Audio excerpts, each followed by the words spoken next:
Good morning and welcome back to the stream Computer Graphics. Today's topic is sampling. So let's just summarize what we've done so far, which I think is a lot. There have been a lot of streams this semester in computer graphics, and a lot of topics were covered.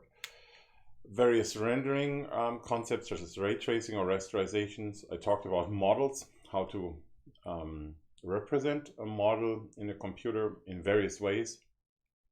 We've had simple triangular meshes or general polygonal meshes, spline surfaces, for instance, implicit surfaces, and I also talked about how to combine these things a little bit.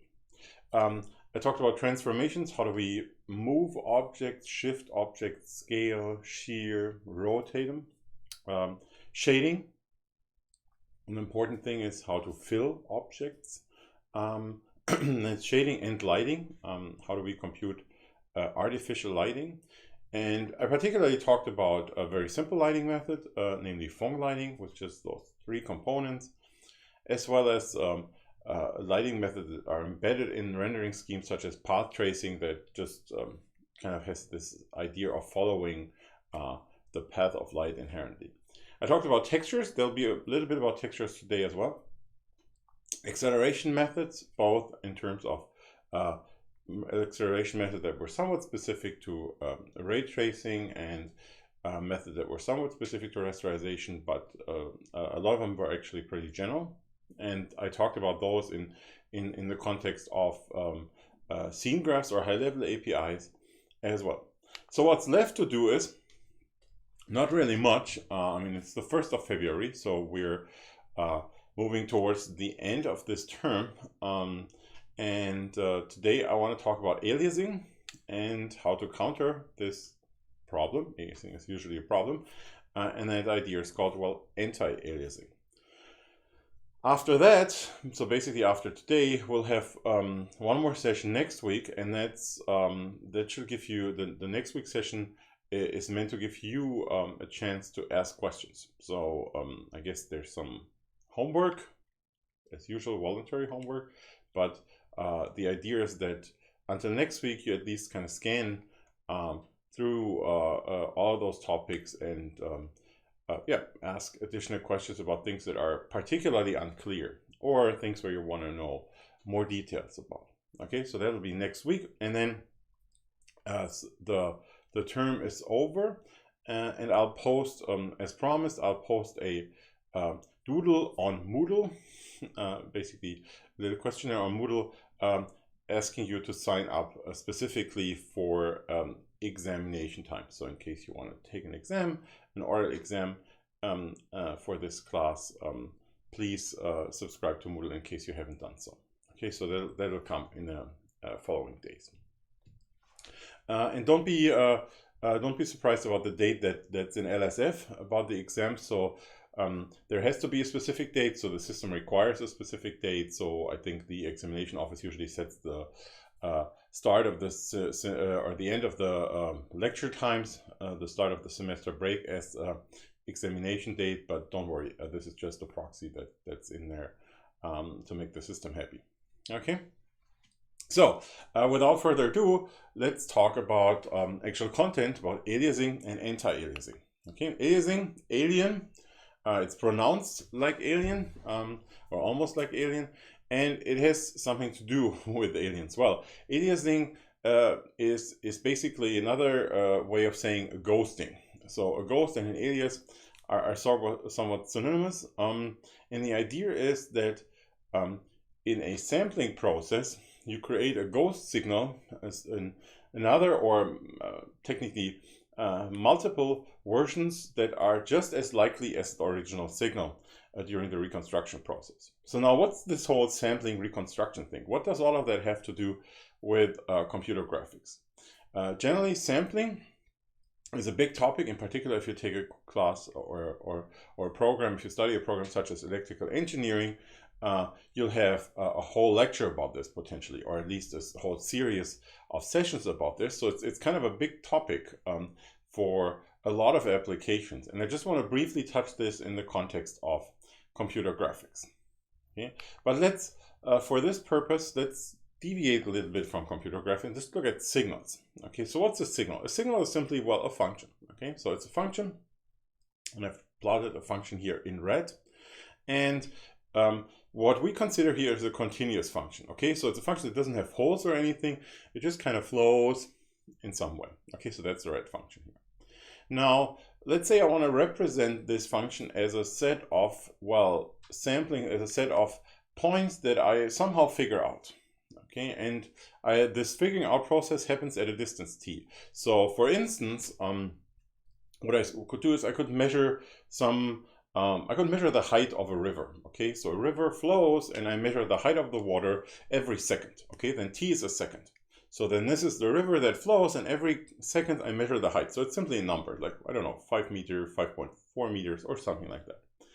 I can do the same process with an audio signal. Okay, so I have an audio waveform, and it's some sort of audio is some sort of oscillation of air, and so I simply measure this pressure. Okay, and I do this again at certain samples.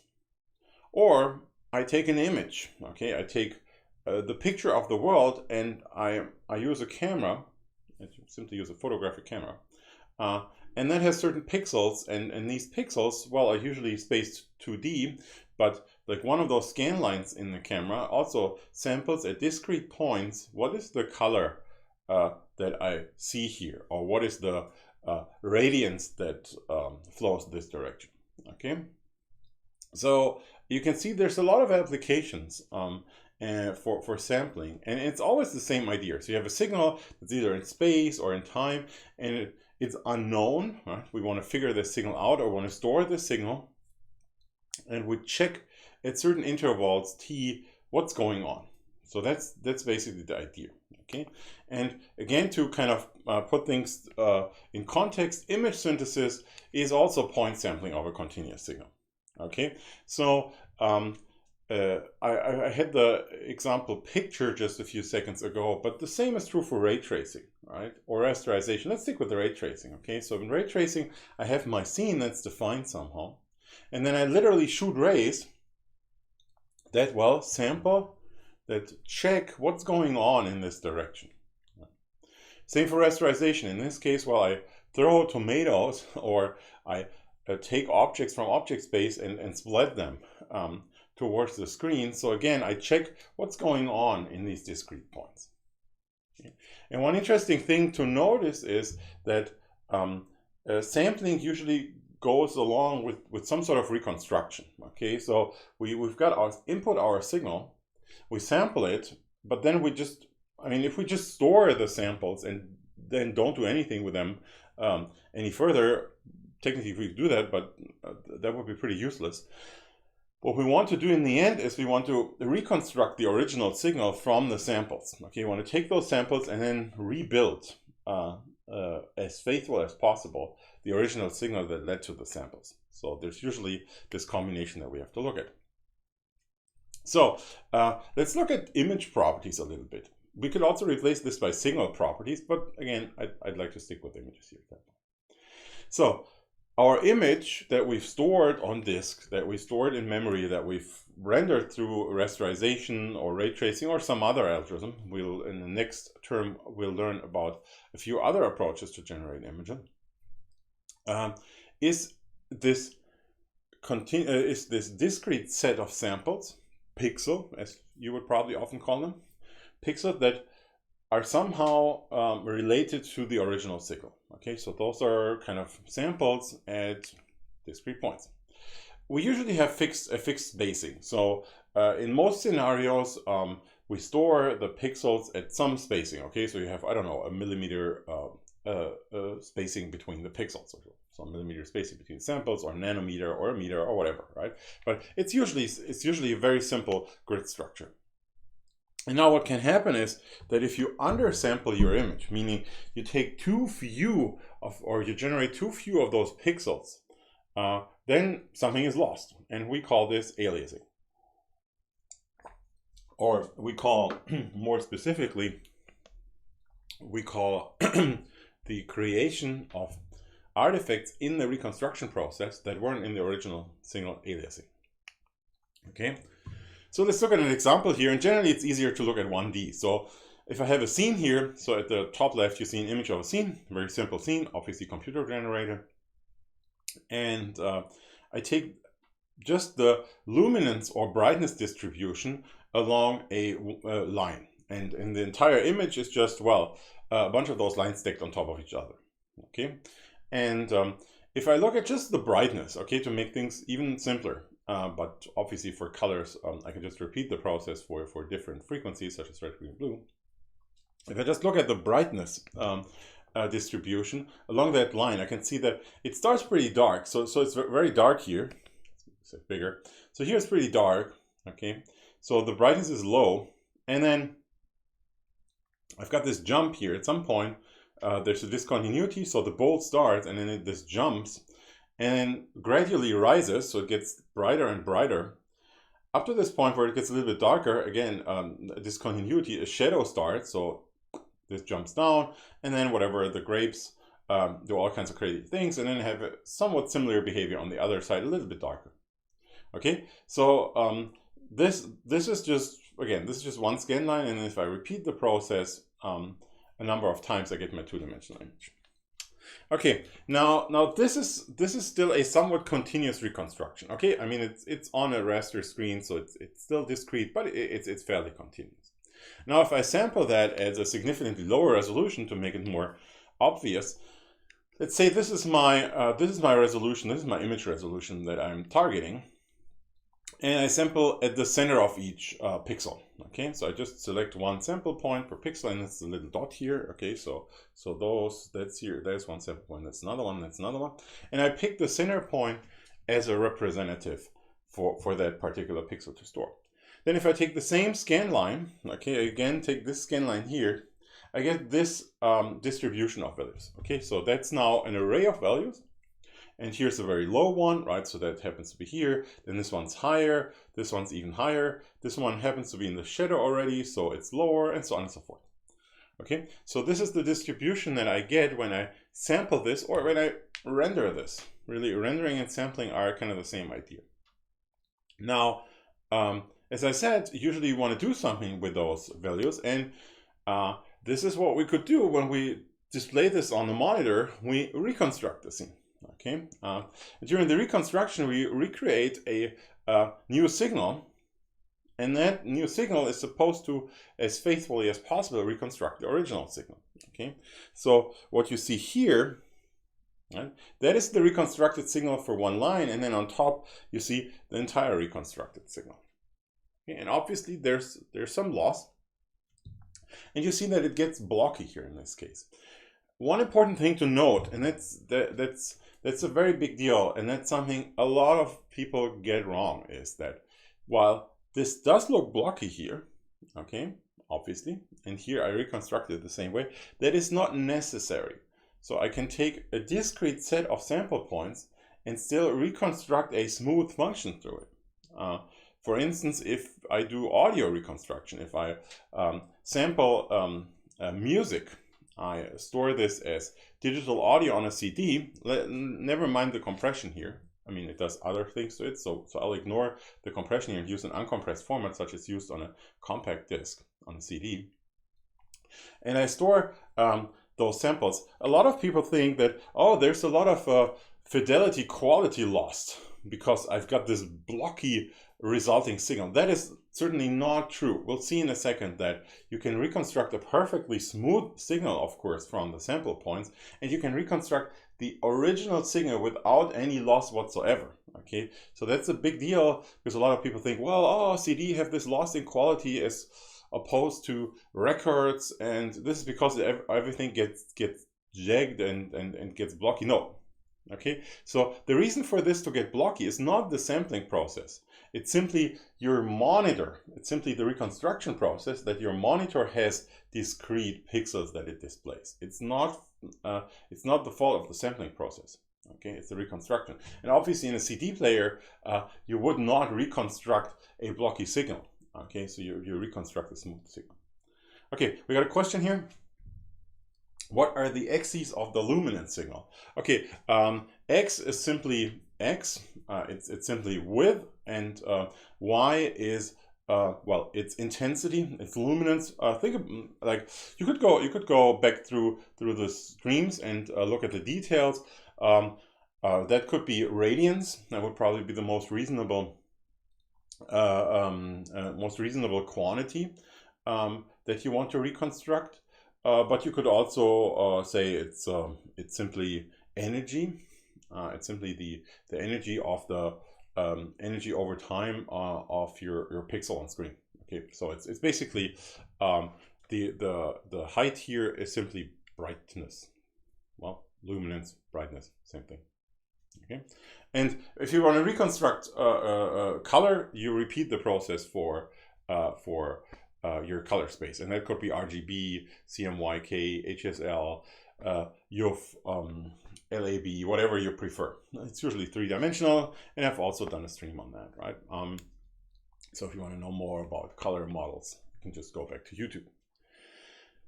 Okay, so that's the signal, okay, and that's the reconstruction process. And what can go wrong? Well, you can get these jagged profiles. That's a very typical artifact that you know when you have a low resolution reconstruction, and that usually goes hand in hand with a low resolution sampling. When you look at the original signal on the left and then you look at the rendered signal, you get these staircasing artifacts. Okay, so that's obviously one thing that can happen when you reconstruct that. Well, you get those discontinuities, and they might not follow the signal very faithfully. But there are other things that could also happen. So take a look at the signal on the left. Again, the signal is here an image, right? I mean, we're talking about image reconstruction. So we've got this red bar at the bottom, top at the bottom. We've got these orange, I don't know, teeth here, and then we got these two yellow triangles here. And one thing that I want you to particularly pay attention to is look how two structures that are the same, namely the red bar at the top and the red bar at the bottom, as well as the two yellow bars or the number of orange bars, they lead to very different reconstruction results. Okay, so here a red bar is pretty big. I mean, it grows almost twice in size, and this one's gone here. And the same is here. Two similar triangles lead to completely different reconstruction, and here's the same. Okay, some details are entirely lost, and some are blown up in proportion. Okay.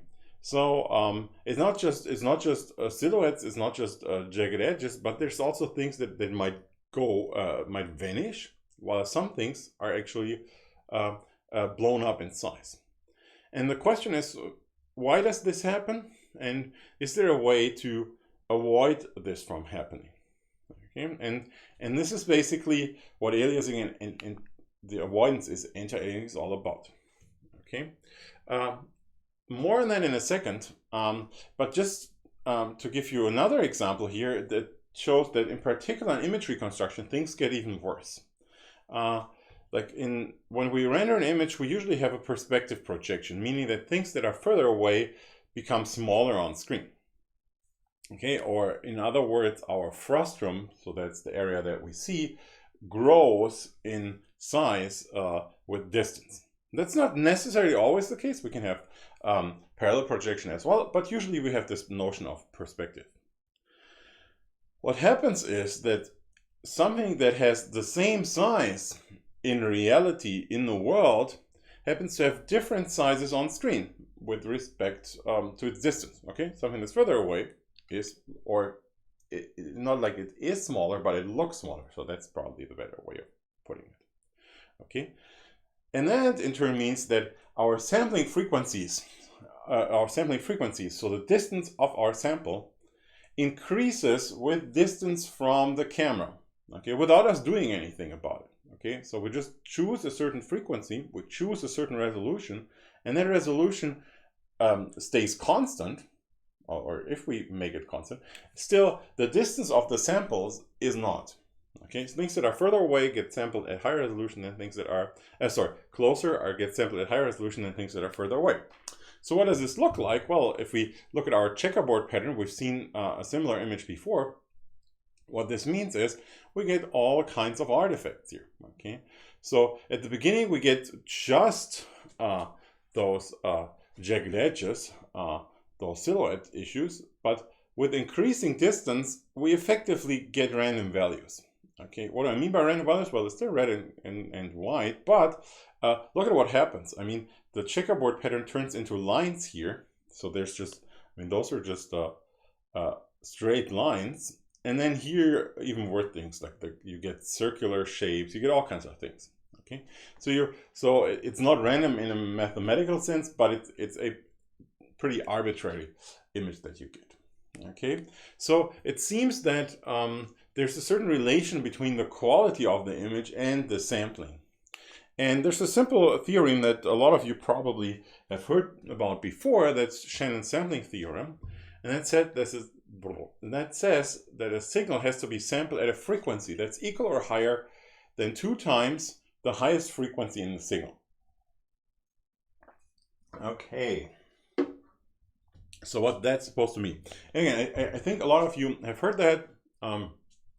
If not, then, well, here it is. But what does this really mean? Let's look at a simple 2D example. Okay, let's make myself a little bit bigger here. Okay, let's look at the topmost. Let's look at the topmost row. So what you see is a continuous signal. Okay, and notice what happens from the top to the bottom. So from the signal, I increase the frequency of the signal. It's a very simple signal. It's just a sine wave, or well, if that's 0, it's a cosine wave, but it doesn't really matter. It's just this simple wave. And what I do from the top to the bottom, I increase the frequency. So notice how here the wavelength is larger than it is here. So it shrinks slightly, shrinks further, and suddenly you see this dotted line appear. So more on that in a second. Right? But notice how I make increase the frequency of the signal, but I leave the frequency of the sample. So the sample points here are always at the same distance. Okay. So this shrinks, the kind of top to top, valley to valley, mountain to mountain, that decreases, but the sampling point stays the same. Sampling distance stays the same. Okay, so what happens? Let's look at the topmost row. So or the first few rows. What you can see is that I do a bunch of samples. So let's pick that one here. Okay, I do a sample here, I do a sample here. And the samples, if this is 0, all right, you can see the samples. So I've drawn them, so I get pretty much 0 here, 0 here. I get minus something, plus, let's just call this plus 1 here, and this here minus 0.8. I get almost minus 1, maybe 0.9 here, and then I get 2 almost zeros, and so on and so forth. So those are my samples. And now what I do in the reconstruction process, I try to figure out what is the signal that goes through these samples, that fits these samples. Okay, and assuming that I know that this must be a sine or cosine, in all of these cases here, up to this point here, I can correctly reconstruct the original signal. Okay, so if I'm being asked the question, okay, those are the points here, give me a sine that fits through this, or a cosine that goes through these points, I can reconstruct the original signal perfectly. So there's no loss whatsoever. Okay, so in other words, those sample points are sufficient. Okay, technically, I wouldn't even need, if I would know that this is a sine wave, and it's obviously periodic, then I wouldn't even need all of those signals. But if the sine wave changes over time, if its frequency changes over time, then I also need samples over time. But the point is, and again, that's very important, again, very interesting also for a discussion when it comes to CD versus record, I get the exact original signal back. Okay, now at this point, what happens is that as soon as I get to this situation here, notice here I sample exactly at twice the resolution, right? I always get high and low, high and low. So as soon as I increase the frequency of the signal further, okay, when the signal grows higher than the original sampling, twice the sampling rate. And second, let me just finish that thought, and then I'll read your question or whatever it is. As soon as I go higher, I draw 2 lines here. Okay, I draw a dotted line and I draw the original line.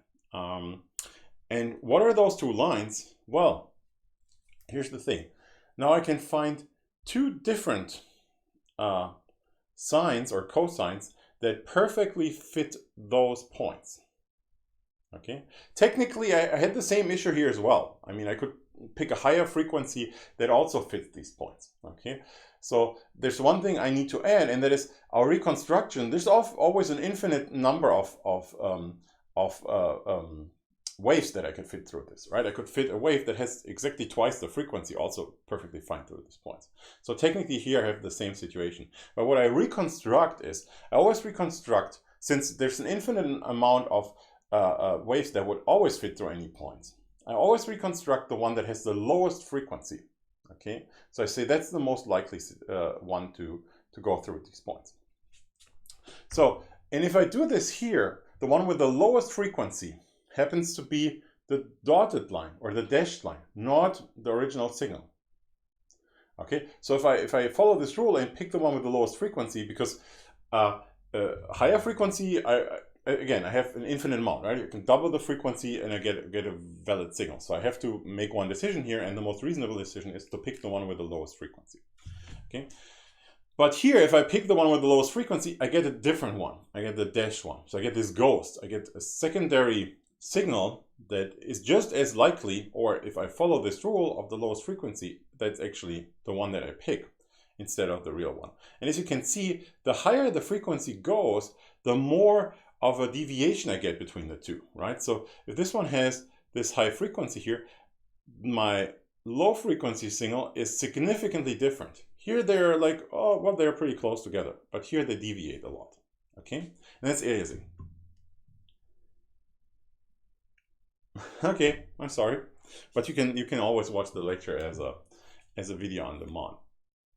Okay, so, and that is what aliasing is all about. Okay, so you create this alias, this ghost, this alternative reconstruction that is more likely to be picked, or that's the one that you pick, as opposed to the original signal. Okay, and that tells you, and here you can nicely see when does this happen, and it happens exactly at this situation where my signal has a higher frequency than twice the sampling frequency. Okay, so that's kind of a simple example of this problem arising. And again, going back to particular audio signals, I think that's a particularly nice example, A, because it's one-dimensional, and B, because the reconstruction can be done continuously with a speaker. Okay, so if I have an audio signal and you have your CD, 44 kilohertz roughly, you can reconstruct perfectly correct, without any loss whatsoever, a signal up to 22 kilohertz. So most people, and that depends on your age, no one ever reaches 22 kilohertz. So that's physiologically impossible. Okay, so what's lost in the CD process are signals that you can't hear anyway. Okay, what's incorrectly reconstructed, you could say, are signals that you can't hear anyway. And with age, the older you get, the less flexible your hearing system becomes, and the lower those frequencies are. Now you could do one valid claim, and again, I'm kind of picking on this a little bit because there's like this audiophile community that makes kind of a huge fuss about this. You could say, well, okay, but here's the thing. I've got these higher frequency signals that I can't hear. And now I got this reconstruction which is wrong, and suddenly they are reconstructed in a way that I can hear them. So here's the difference. That's why a record is better than a CD. But that is assuming that engineers are complete idiots, and they aren't. So what engineers do is, before they sample, they actually filter out the higher frequency signals that we can't hear anyways. Okay, so those get filtered out, and then there isn't anything that gets incorrectly reconstructed. So it simply doesn't exist. Okay, so this just as a side note.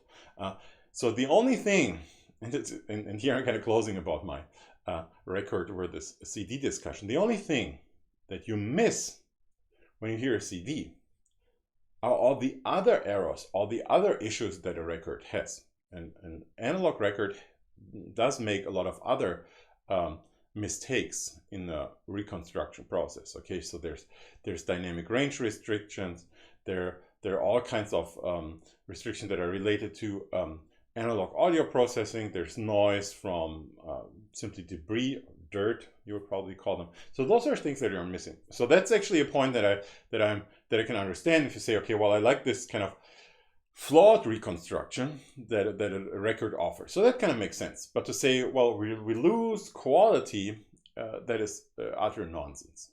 Okay. So what if at the exact 2-time sampling rate, the samples were all at zeros of the sine wave? Isn't it reconstruct? No, that can't happen by with twice the rate, right? So so if I pick twice the frequency, okay, so I might pick one that is 0, but so this is one frequency here, okay, and as you can see, none of the points or let's shift this. Okay, so you said 0, not -1. Okay, so if I pick this point here, right, and then this other point here, which would be the next 0, okay, so there has to be there has to be one sampling point sort of in between those two. Okay, so let's say I pick this here and I shift. Okay, so I see your point. Still no problem. If I reconstruct all zeros, if I happen to just reconstruct all zeros, the only reasonable signal that would fit this, assuming that I don't have an amplitude of 0, would be the one where those are the transitions. What I can't recover is the amplitude. Yeah, that would technically be correct. Okay, so I get your point now. Yeah, so if you happen to sample always at the 0 transition, yeah, so you would not be able to recover the amplitude of the signal. That is correct. Yeah. You would still, assuming that the original signal isn't an all 0 signal, you would still be able to recover its phase correctly, but not its amplitude. That's correct. However, the likelihood of that happening is 0 as well. Okay, but yeah, it's correct. So, getting back to my original point here. Okay, so the basic idea is when you sample, you always want to reconstruct, and you have to make some decision what you reconstruct from the original signal. And as soon as your sampling frequency crosses the threshold, your reconstruction is wrong. That's pretty much it. So how do we fix this? And the fixing process is called anti-aliasing. Well, the thing is aliased, right? We anti-alias it, no big deal. So, and what we can do is, I mean, there's a lot of basically totally trivial solutions to that. One is, well, if your frequency is too small, then increase the damned frequency, right? So that's it. So if you realize your frequency is too small, or you have this assumption that it's too small, so why don't you just choose a larger frequency? Okay, make more samples. Okay? Buy a better CD player, or buy a better sampling device, a digital recording device for audio. Buy a better camera with more megapixels. Okay, so you sample at high resolution. Buy a better graphics card that has more memory and can render at high resolution. So it's that simple. Right? So that's Act 1. Okay, Act 2 is, well, if you don't want to do the first thing, well, then don't pick the signal. Okay, so I mean, there's two ingredients, right? It's the signal and it's your frequency. If the frequency is too low, you could also say the signal is too high. So simply reduce the signal's frequency. Okay, and what does this mean in practical terms for audio? Well, don't sample things that have so high frequencies in them. I already mentioned that, right? That's what engineers do. They clip those off with filters, and that's why it's called pre-filtering. And for a camera, for a digital camera, don't take a photograph of something that is so high resolution. And that's actually an interesting thing. I'll give practical examples in more detail in a second for that. But just for this higher frequency thing, because we are mostly concerned with rendering, also image acquisition has a similar thing. So if you have, for instance, a speaker for newscasts, and in particular men that wear ties, they just shouldn't wear ties with small patterns with high frequencies, because it starts to flicker, it starts to alias on screen. This is particularly interesting if you look back at old newscast recordings where we still had analog, notice analog, right? It's not a digital problem here. Whereas we still had analog TVs with fairly low resolution. So they were also sampled with fairly low resolution, in particular color resolution. You sometimes had news speakers pick awful patterns for their ties. Ties are particularly prone to high resolution pattern. And you would see this flickering. And there's all kinds of issues related to that. Like there's, since colors are sampled at different frequencies than luminance values are, so there are certain colors that cause particular issues, and certain color combinations that don't. But there's a lot of examples you can find if you just look at old newscasts of that problem, right? And how can that fix? Well, take the damn tie off, right? wear a different tie with the lower resolution pattern, which means solid, right? So that's another solution. And then there's post filtering, which is, let's get myself out of the way here, which is really okay. Well, if we've messed it up, let's at least hide it. Okay, so that's kind of another approach to this thing. So let's just blur things out, well, we can use all of the above in combination as well. So I gave a bunch of examples that were not computer, not image synthesis specific. Let's look at image synthesis more specifically. Okay, let's look now at our method that I've discussed so far, such as ray tracing and rasterization. Okay, and let's start from the top, supersampling. So, and what was supersampling again? Supersampling was this idea of, well, use more samples. More samples. Well, if you don't have enough samples, why not use more samples? That's a seemingly simple solution, and yeah, it works. So there's just a little bit of an issue to this. Okay, so what happens if we use more samples? Or how do we do this? Well, we can just increase the resolution of our rasterizer, of our ray tracer. Okay, now there's another issue here, and that is the reconstruction now.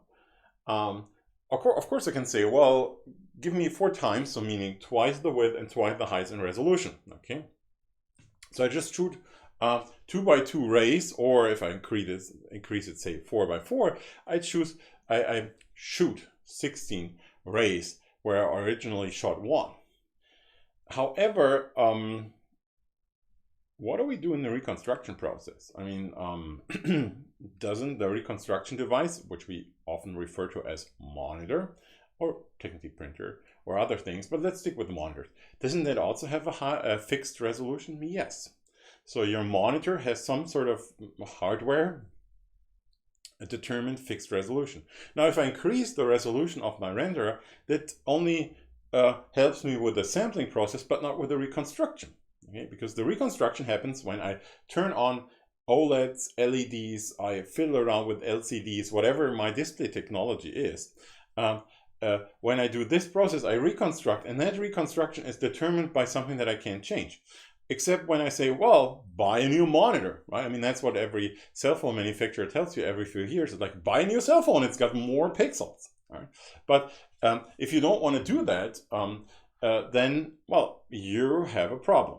So, and what we can do is we could combine the super sampling idea with this post filtering, where we say, okay, well, we sample at high resolution, but we can't display the high resolution because we simply don't have more pixels. And then we do sort of an averaging approach, right? We take, for instance, if we shoot 4 by 4 arrays, we could average those out, those 16 values out to one single color or brightness, and then we reconstruct that. Okay, so what happens if we do that? Sharp edges are washed out, right? You know this, if you turn on super sampling in your favorite game, your edges, in particular the edges, they will be smoother, they'll get washed out.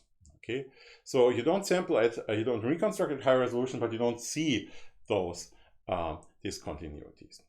Okay, and the problem is here that it doesn't really get rid of aliasing, it just hides it better.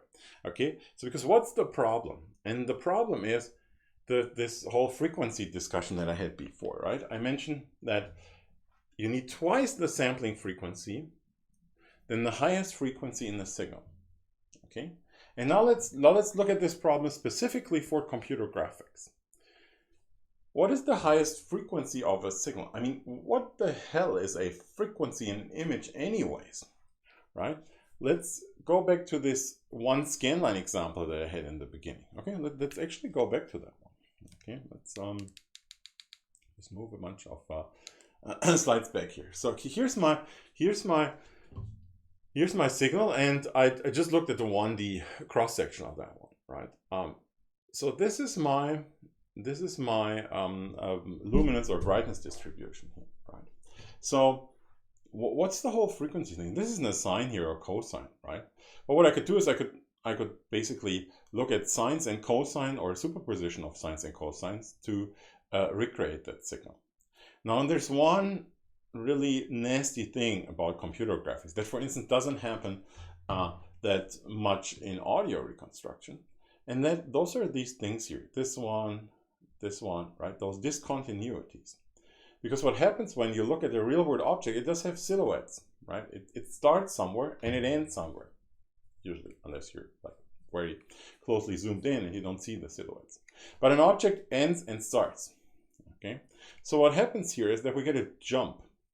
What does a jump mean? A jump means that if I were to reconstruct this here with sines, I would need an infinitely high frequency.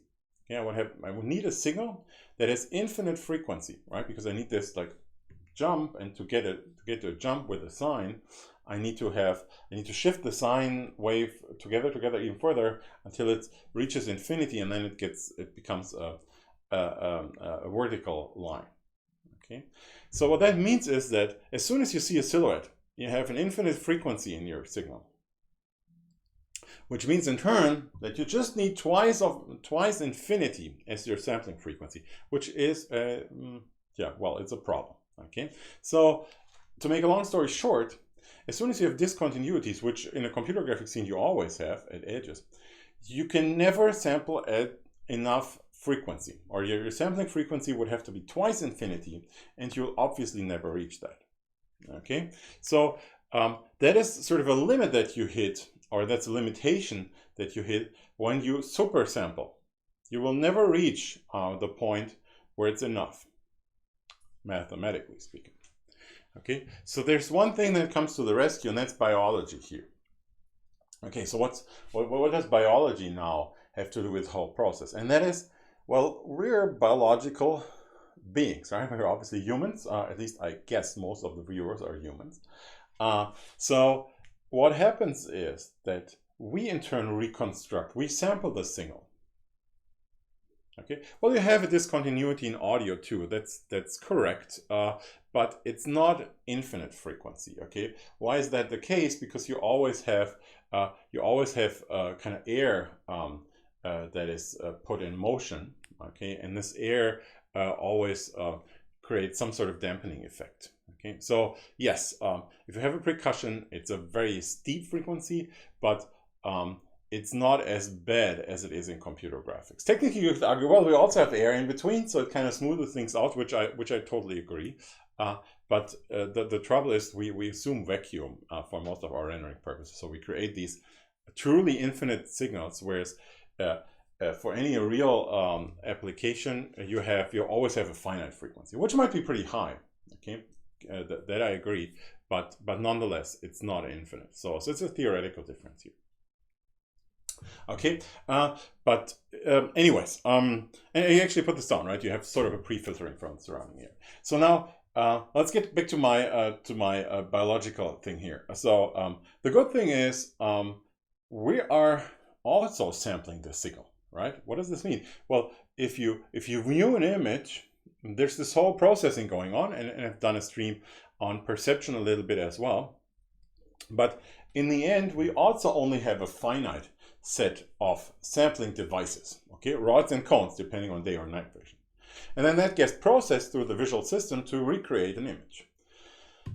So what we have to do is basically, as computer scientists, or when you reproduce an image, we could argue, and that's kind of a valid argumentation here, is if the errors that we make in the sampling and reconstruction process are smaller than the errors that our sort of built-in biological sampling process makes, it will not be a big deal.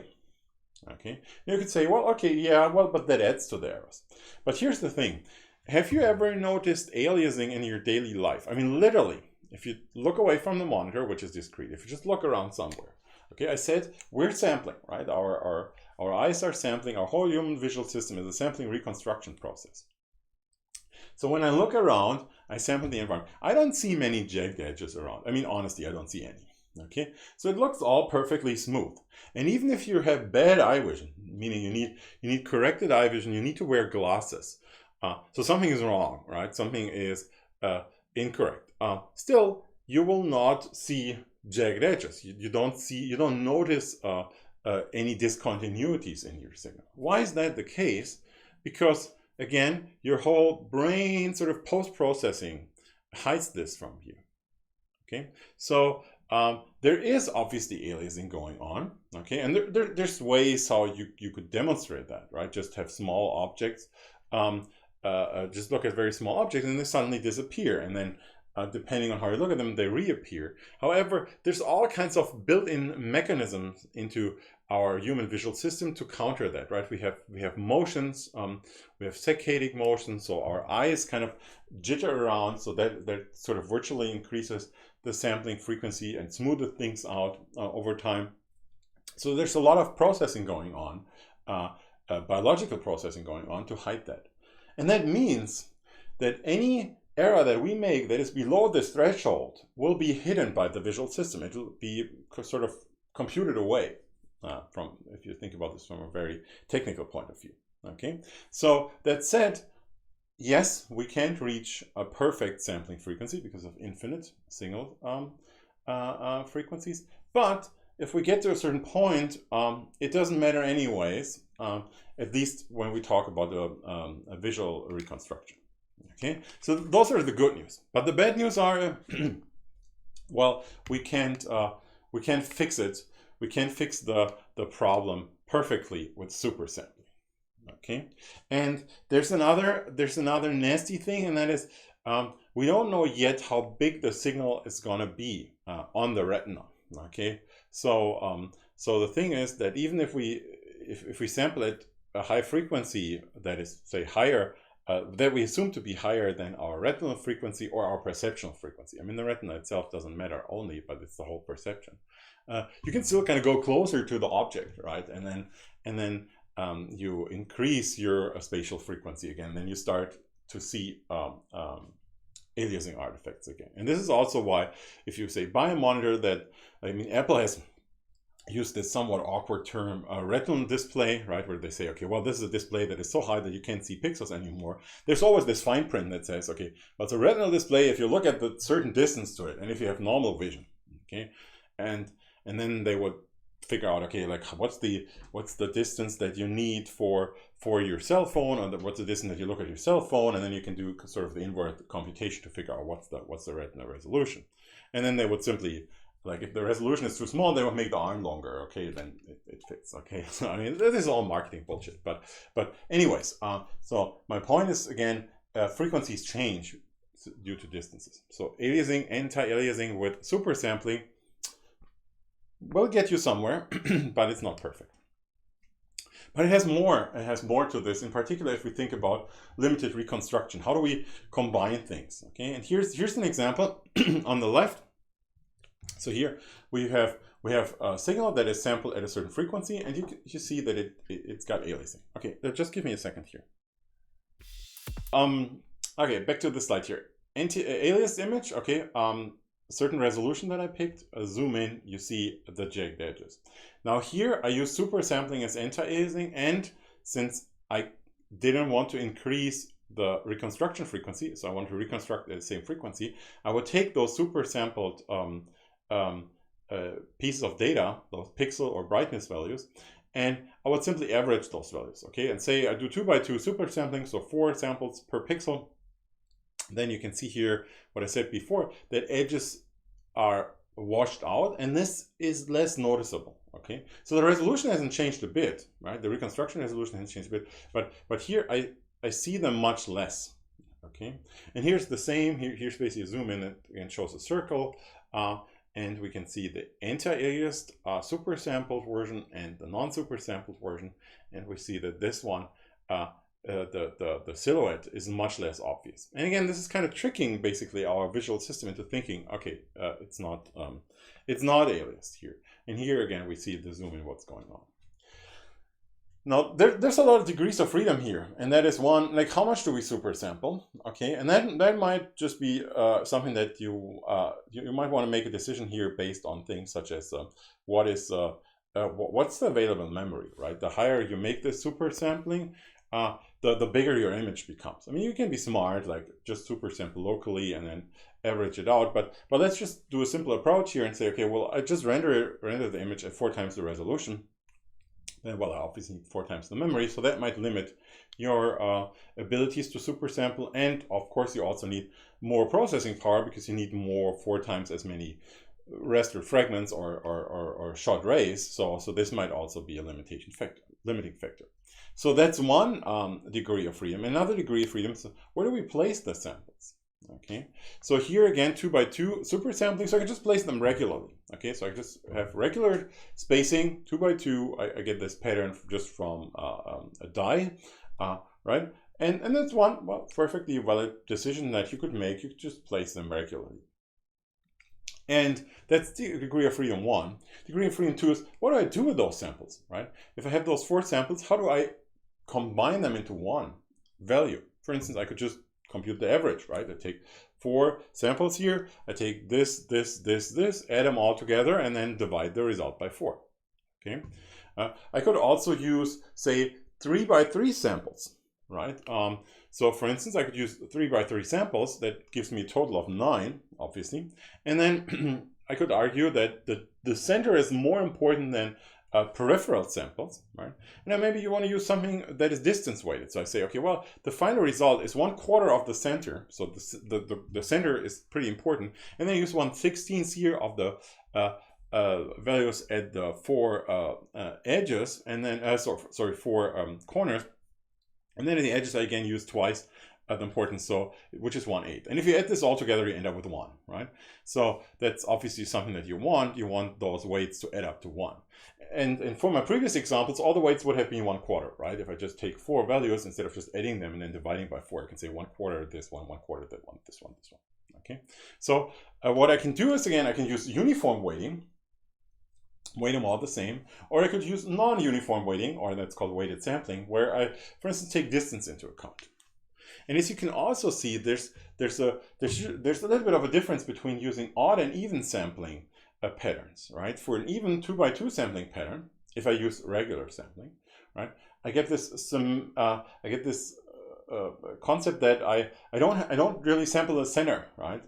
So this idea of, okay, what's the center value doesn't exist. And there's no good or bad whether you use odd or even sampling, but generally the notion, the thought is a little bit different, right? If I use even sampling patterns, I kind of have this idea of sampling sort of around my original value. And if I use odd ones, then I include that. Okay.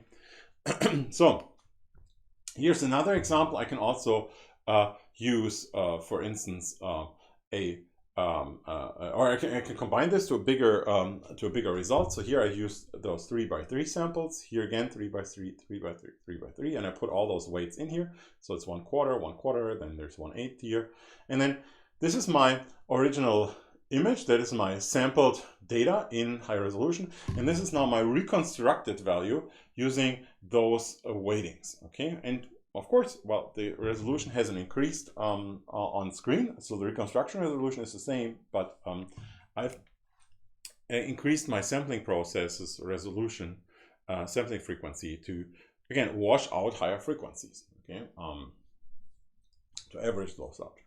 But as you can see here, here I have my aliasing issue, right? What I have here is aliasing. I get this discontinuity here. And again, if I would have shifted this slightly, right, I shifted my view, shifted the object, then suddenly this yellow thing might have just moved over here, and let's assume that they all have sort of the same shape. Then suddenly with just an epsilon motion, right, that can be arbitrarily small. Let's say the boundary, let's say the sampling point is always in the center, okay?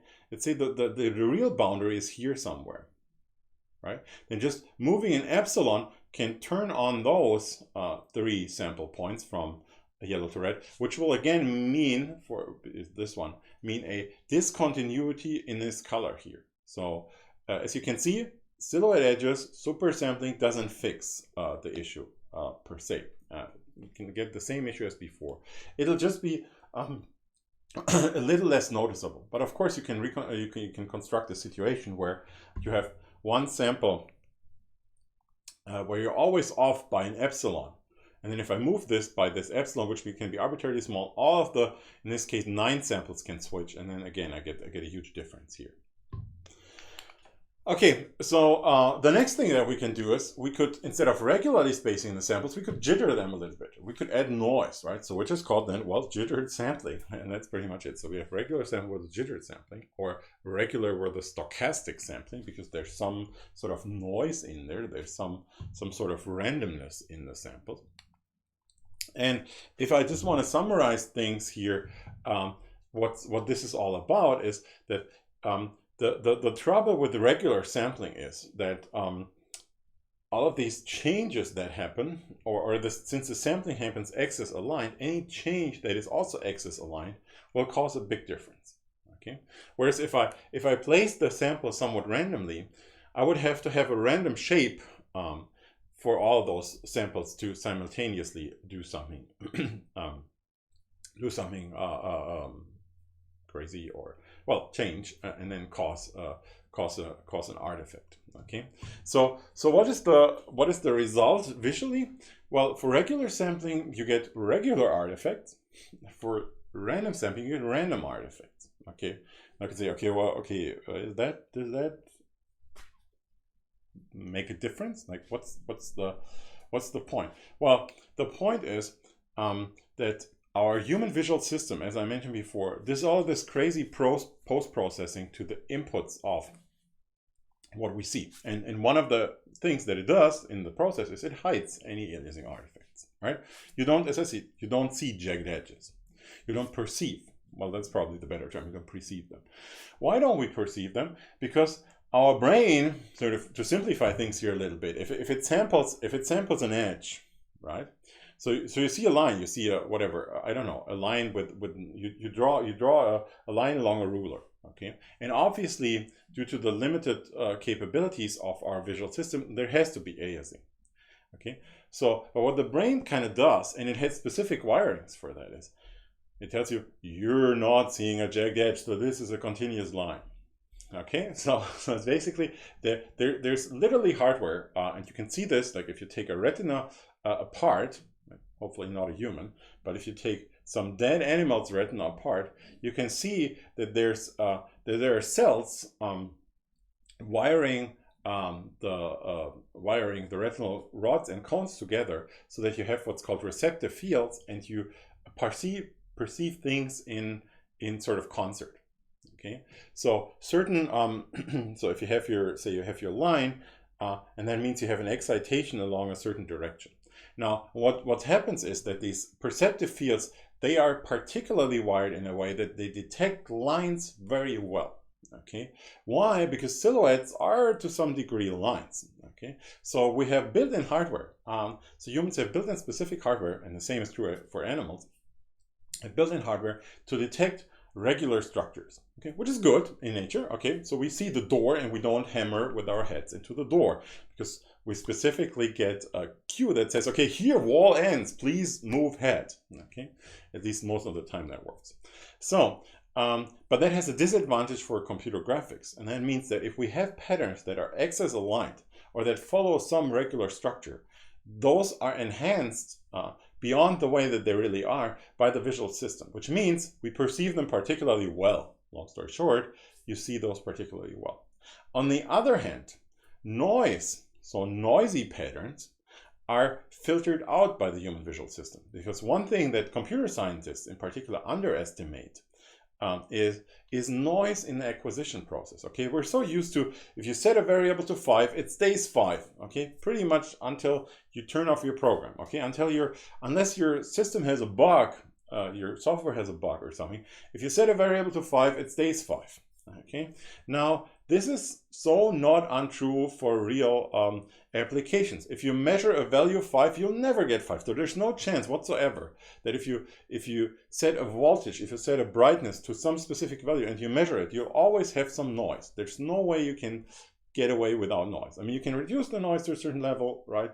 But you always get noise in there. So long story short, there's always noise in the sampling process. And again, you could say nature, the brain knows this process. Okay, we know that there's noise in there. There's all kinds. There's biological noise, chemical noise. So there's all kinds of things going on. So again, there's specific wiring in our human visual system that suppresses noise, that ignores noise, that tells you, okay, well, whatever your retina fires here is super flickery, okay, but we don't tell you, okay, we is meaning your brain cells, okay, so I'm assuming here kind of a split personality, okay, so the brain doesn't tell you, so it says, oh, it's all fine, it's not noisy. Why? Because the reality usually isn't that noisy. So again, it kind of makes sense to have this assumption to say, well, this is smooth, okay, the paper was white a nanosecond ago, why should it be non-white now? Okay, so so this is filtered out, and here, if we have our aliasing artifacts in this noise band, then it gets filtered out. So long story short, regular sampling artifacts are enhanced by the human visual system. Stochastic artifacts are suppressed. Okay, so and ultimately we want to create a aliasing-free image on the on the brain, right? So in the way it's perceived, then this is sort of an argument why we want to choose stochastic sampling. The next question then arises, how do we choose those stochastic sampling patterns? Okay, and it's surprisingly hard to get randomness into a computer, and this whole computer system is built to be deterministic, right? You want to get the same result out every time you run it. Again, sans bugs. So how do we do this? And there's a bunch of things, and I basically just want to introduce you to the terminology here. If you want to know details, you can just look those up. It's easy to find on the web, all the details, or just ask in the exercise or send me an email. I can point you to the right resources. But here are just 3 things that are particularly interesting, because in particular the 3 associated terms, Poisson-Disk sampling, jitter sampling, stratified sampling, you might see those you might encounter those in system. Okay, so what's Poisson-Disk sampling? Oh, we've got a long message here. I'll read it in a second. Poisson-Disk sampling is a sampling where sort of in your sampling process, in your selection process of position, you introduce one concept, and that's a minimum distance. So you say, okay, well, choose those sample points randomly, but make sure the distance doesn't, between 2 sampling points, it never cuts a certain threshold. Okay. And you can do smart about this, right? You could technically start to set points randomly and then try to fit points in between. That's probably not a good idea because there might be a lot of empty space. So there's a couple of approaches to that, but that's what you generally call Poisson-Disk sampling. Next thing is jittered sampling, where we start from regular points and then we just jitter every point. So it's just like shaking things around. So we jitter every point by a random vector, and we choose this random vector to be so small that it stays within sort of, in this case, this quarter here. What's the advantage of that one? Well, it's significantly easier to implement, but it has fewer guarantees here. So this one guarantees you that the distance is never below a certain threshold here, and in this case the distance can actually be 0, right? I mean, if I happen to move that point down and this point up, you see the distance here is small. If I happen to move them away, then the distance is bigger. So it's not as perfect as that one. But it's easier to implement, and it's particularly faster. And if your points are small enough, and you don't choose your distance to be all the way, it's not such a big deal. And then stratified sampling is kind of a similar idea. In this case, you don't compute a vector, but you just compute a random point in your area.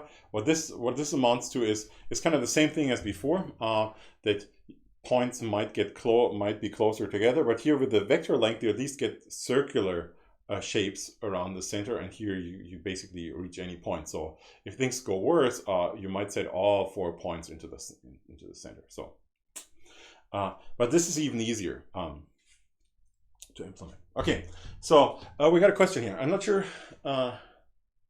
Oh, sure, go ahead. Well, you do. Yes, of course. They're not just permitted; they're actually encouraged. And I don't care if you're a student or not. Uh, I mean, it's nice if the students learn something, but I'm happy if anyone else learns something. Okay, so blah, blah, blah. The brain works with. Yeah, sure. Sure, of course. You have two sampling devices. At least most healthy people have. You have two eyes. Yeah. So there's certain things, but the reason I ignore that is I ignore this here in the argumentation. First of all, it doesn't change the overall point, right? You have two devices that have limited sampling frequency. So that means I can still create a situation where both fail, right? You have two sampling devices, two eyes that are offset, and that increases your sort of virtual sampling rate. But it at the same point, at the same time, it creates additional problems because if your two acquisition devices disagree, so they measure a different value at a point, you now have two problems. Is this difference from the fact that it's a high resolution signal that you want to compensate, or is this different because the object has a certain depth and that explains the disparity, what we call stereo disparity. Okay, so if you measure two different values, it might be because, well, you're looking at this object at different distances. And what the brain would generally do is it would interpret a difference in sampling position as a difference in distance. Okay, so this is a stereoptic clue, and with that regard, you see that it's only of limited use. The two eyes approach is only of limited use, but for anti-aliasing. But it's actually a very complicated thing. So it's very hard to kind of exactly explain what's going on without having to go very deeply into perception. Just to give you one clue where things get very nasty, and that is if your eyesight is different, right? A lot of people have this. If you need corrected vision, it happens a lot of times that your eyes actually are different in their perfection. So if you close one eye and you close another one, it might be blurrier with one of the two eyes. So whereas if you great, I touched my eyeball, smart idea. So since you might have different different quality of vision on different eyes, there could be two outcomes, right? You have those overlapping areas of vision. So your brain could say, okay, well, sure, right eye screwed, whatever. I show everything on the right as blurry, on the left as clear, and where there's overlap, we get a smooth transition. But again, that's not what the brain does, right? You never notice that your vision is bad up to this point where you're trying to read something or you're trying to decipher something, okay? So it's not like you see that everything, unless you have like really, really bad vision. I mean, like gray star things or so, right? But up to a certain degree, your brain will, again, compensate for that. So your brain has this ability, if you have overlapping vision, to correct one, or at least to hide the issues of one eye from the other. And yes, so to make a long story short, it's complicated. Okay, so this is why I ignore this effect here, and I can safely do this because all it does is your two-eyed vision. It kind of shifts this barrier a little bit, right? But it doesn't fix it. Okay, so so that much for sampling. Or for vision, stereoptic vision. Interesting topic, no doubt about that. But different lecture. So again, we got these different ways of sampling. Okay, so we got another thing, asymmetric focus.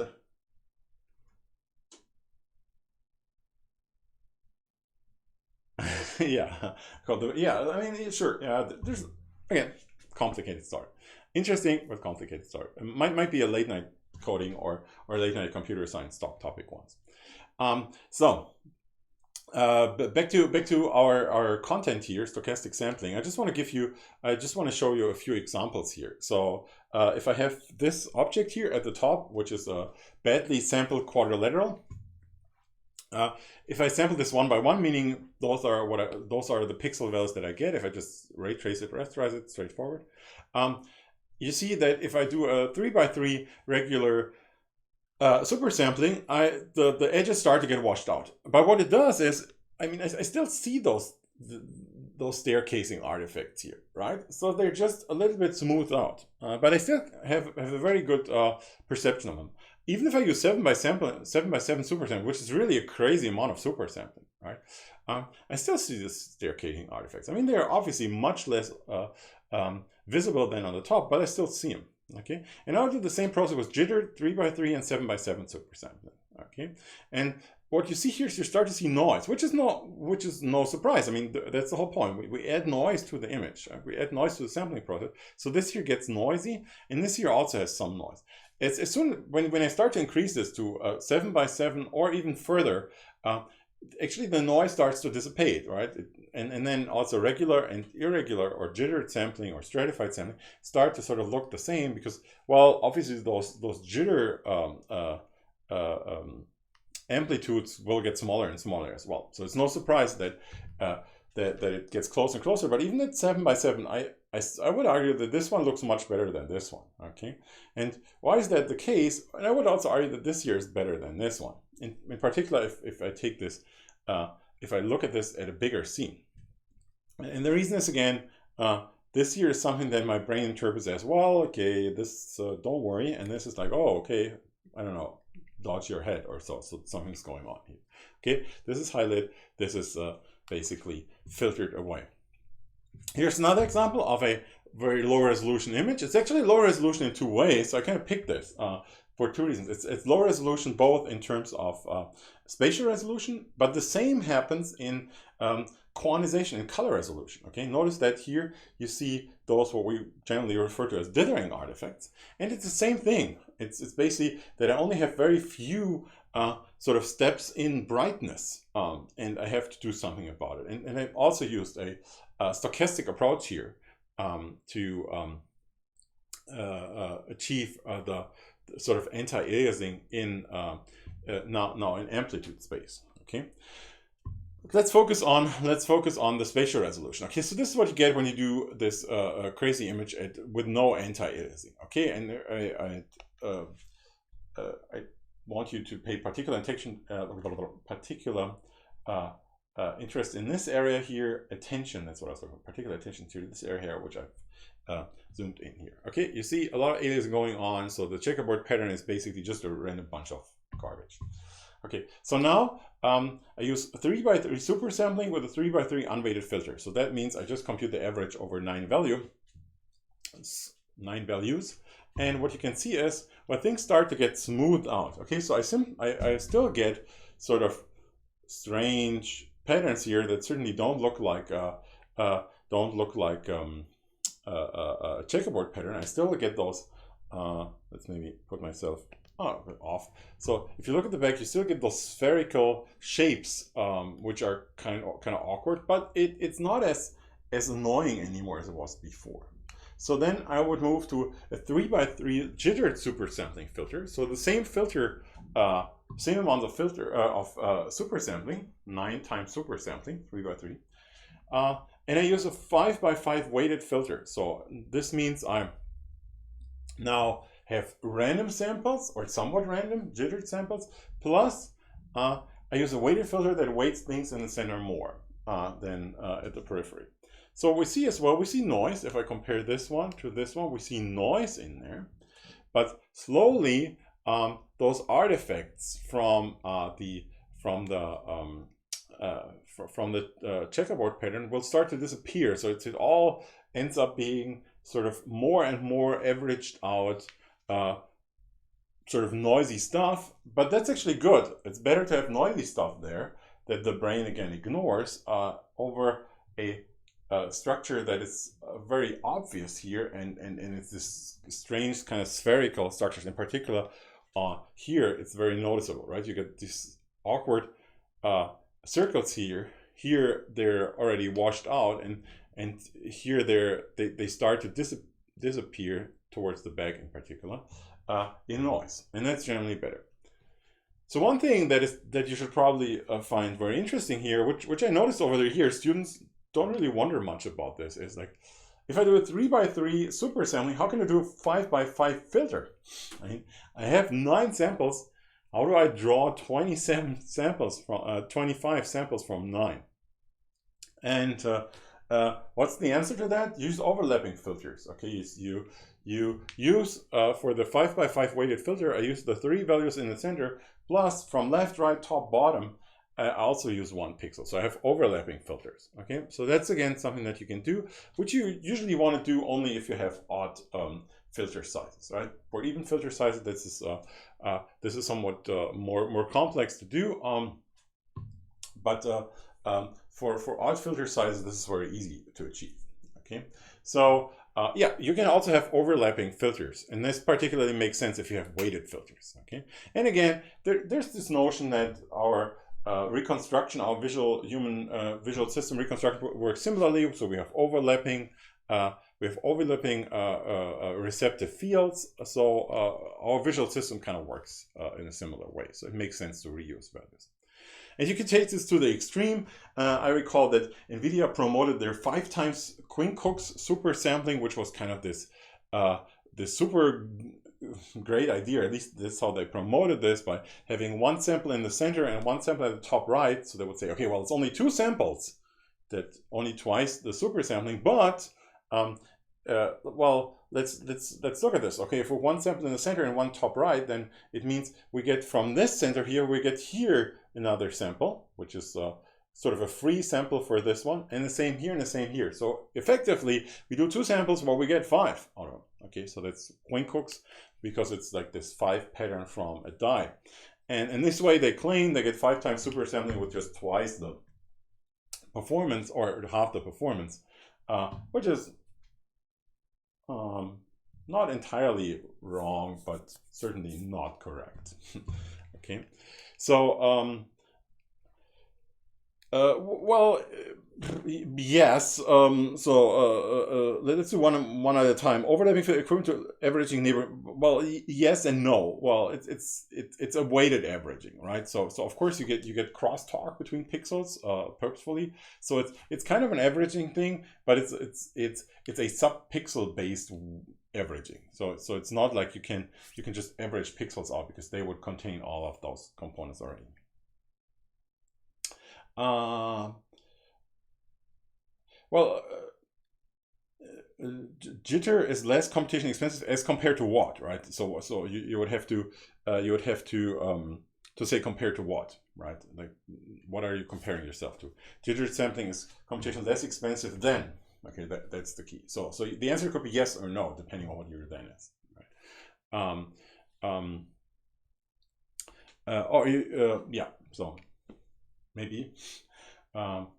Super. Well, okay. So you're saying jitter sampling as opposed to super sampling? Yeah, sure. You can.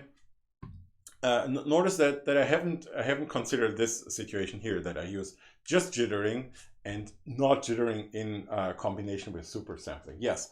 But this is just kind of an extreme case, right? I could say that my jittered super sampling, whereas your jittering where the sampling is just the situation where my super sampling happens to be 1 by 1, right? If I have a 1 by 1 super sampling, or no super sampling, right? Then jittering, of course, jitters just the samples, and the answer is yeah. In that case, yes. Probably the correct answer can be depends, right?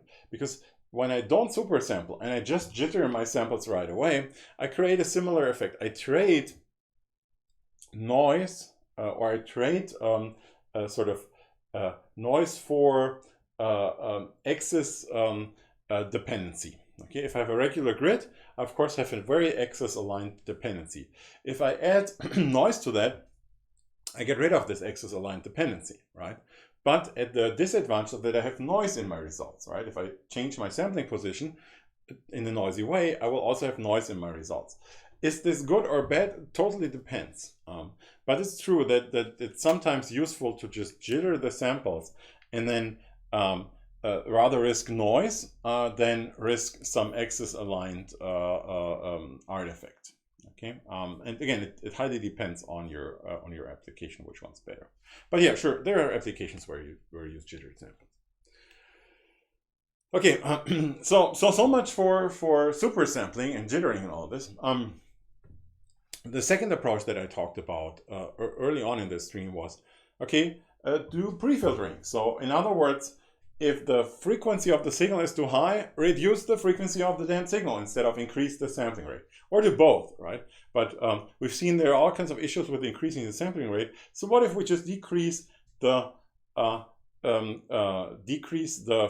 frequencies in our signal? And how do we do this? Well, here's a pretty simple example. Pre-filtering, if I take an image, I can just smooth this out, right? I could use a filter, for instance, that averages things out. This here is a Gaussian blur filter that applied to that photograph, this black and white photograph, apparently of a robot. So this signal here has much lower frequencies than the one on the left. And now you could say, okay, well, wait a second. Okay, so previously, for this one here, let's assume that we can properly sample that, right? If we can sample that, we don't have to do anything. Let's assume we can properly sample that. Okay, so here we have these aliasing artifacts. Okay, and here, well, we also lose something, right? All the little details are gone. I don't have a clue what's going on here, and I can't see the wires anymore. So what's the point? Well, and the point is here I know what I've lost, okay, at least in terms of frequency. I know that there's certain things that I've lost, okay. I clipped away, I filtered away high frequencies, okay, so okay, they're gone. I don't have them in there, okay. Whereas here, they're still in there, and they might cause trouble. Remember my initial example from the CD player, or in particular from the acquisition device that you use, the digital equipment, digital recording equipment. It's better to say, okay, well, I cut off those frequencies, those high frequencies, and get the rest correctly, instead of having those high frequency crosstalks, so basically influence lower frequencies. Okay, so that's a big difference. Okay, here I know what I've lost, and on the right I have no clue whatsoever. Okay, so there might be a super high frequency in there that causes a super low frequency signal, okay? Which might be very disturbing. Okay, so it does make a difference. However, again, there's problems. It would be boring if there aren't any. So what are the problems here? And the problems are, what do I need to pre-filter something to? Simple example here, again, perspective projection. So we've got this damn checkerboard pattern floor. Why is it always a checkerboard pattern floor? But anyways, so we got this checkerboard pattern floor here in our favorite, I don't know, first-person shooter game. And the same floor is way bigger here than it's further away. So the bag is 65 pixels, just to give a random number. And here, say it's 325 pixels, okay? So at what resolution do I use the checkerboard floor? Like this one or that one, right? I mean, well, sure, I could downsample it to so that it's small enough to fit into those 65 pixels, but then I would lose a lot of fidelity here at the front, right? And then if I have an even longer corridor here, it might be even smaller, right? Up to the point where it's just 1 pixel on screen. So does that mean I have to get rid of all of the detail? Well, what you need are different versions or different floor tiles, so to say, okay? And that's what MIP mapping achieves. It's a repetition from rasterization. So if you followed this stream a little bit, you've heard about that before. I just want to give you a few more details now about MIP mapping. So what's the idea? MIP is Latin, stands for multum in parvo, meaning a lot of things simultaneously, okay? And what this means is, so instead of having one version of a texture in this case, let's focus on textures here first rather than geometry. Okay, so instead of having one version of a texture, we'll have multiple versions of a texture, and that creates what we generally refer to as a MIP pyramid. So I have the full resolution version here, and then I have the quarter resolution, meaning 1/2 by 1/2 resolution, and then I have again 1/2 by 1/2, 1/2, so on and so forth, until I end up with just 1 by 1 point, and I can choose how I get from high resolution to low resolution, for instance, by averaging out. Okay, so then every 4 texels here, we refer to points in a texture as texels. Every 4 texels here, I compute the average over those 4 and store them as 1, and then again 4 here, store them as 1, which effectively means one of those texels here will be the average of 16 here, which in turn means that this 1 by 1 resolution will be the average over everything, okay? Again, modulo floating point inaccuracies, but it'd probably be pretty good. So, and I store all of those images.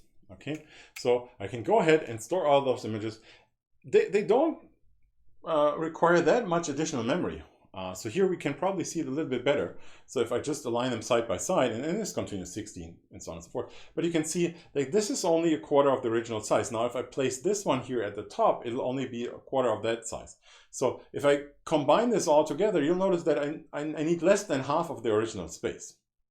Okay, so if you do this for RGB, I've done it before, you can actually see that since those are red, green, blue samples that I separately subsample, so I have to do this 3 times, you'll notice that it takes pretty much exactly twice the original memory in red, green, and blue. So it's not like this whole pyramid up to 1 by 1 by 1 is a giant thing. Okay. Is mip-mapping still useful when we have texture streaming? Even so, educational tool.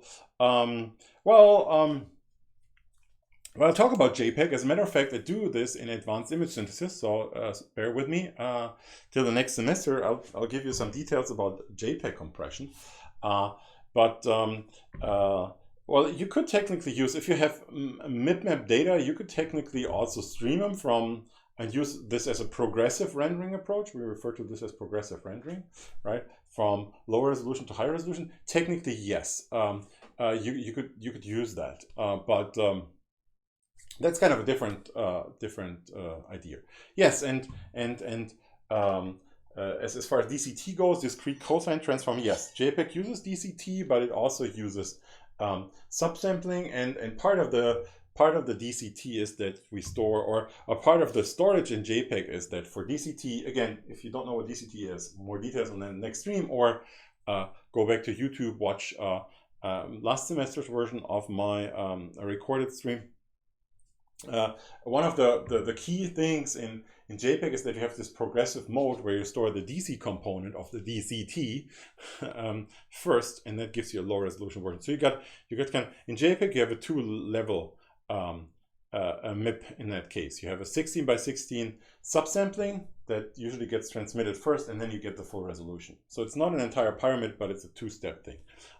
That's what you get with straightforward JPEG if you store it in progressive mode, which I guess most of people do. If you have a very, very slow internet connection, I mean, today with a broadband internet, you never notice that, but kind of ages ago when I started with the internet and there were modems around, and you could actually see that. You could see in a page that loads, and it would load the 16 by 16 subsample DC component first, and then it would show the full resolution version.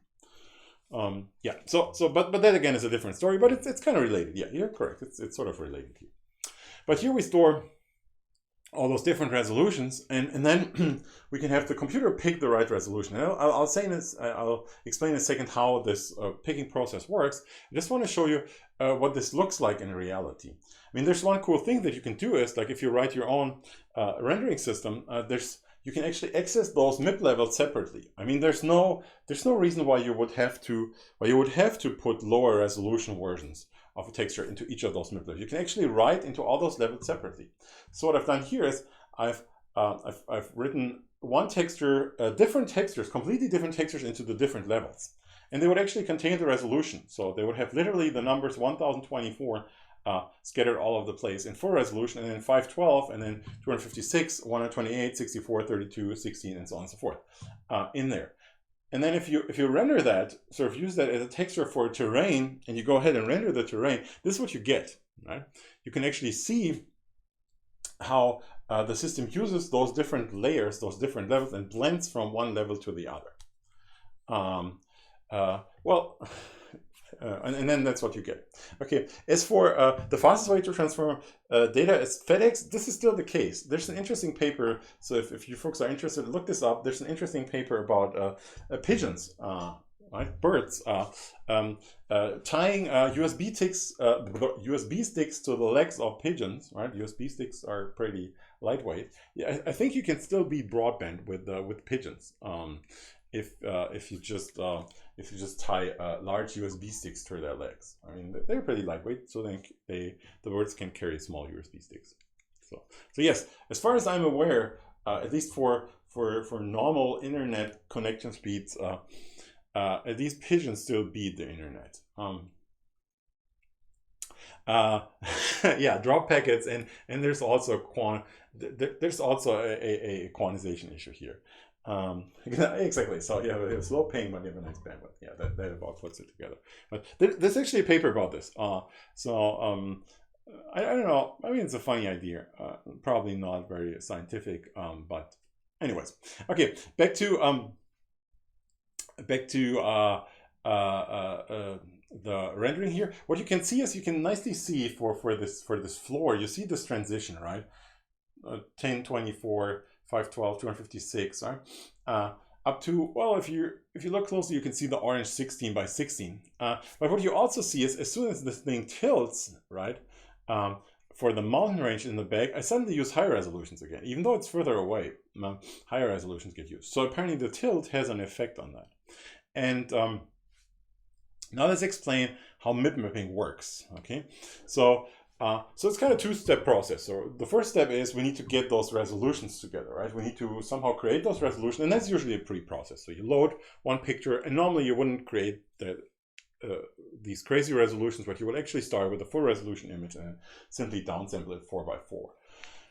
2x2 in every level. Okay, so that's easy, and then you simply load that. Okay, so you say texture level 1, here it is. Texture level 2, here it is. Texture level 3, here it is. So pretty straightforward. Now the question is, how do we pick at runtime the right resolution? And that decision has to be made per fragment, right? So the same texture at different places on screen will be used in different, as we call them, LODs, level of details, different pyramid levels. Okay, how does this happen?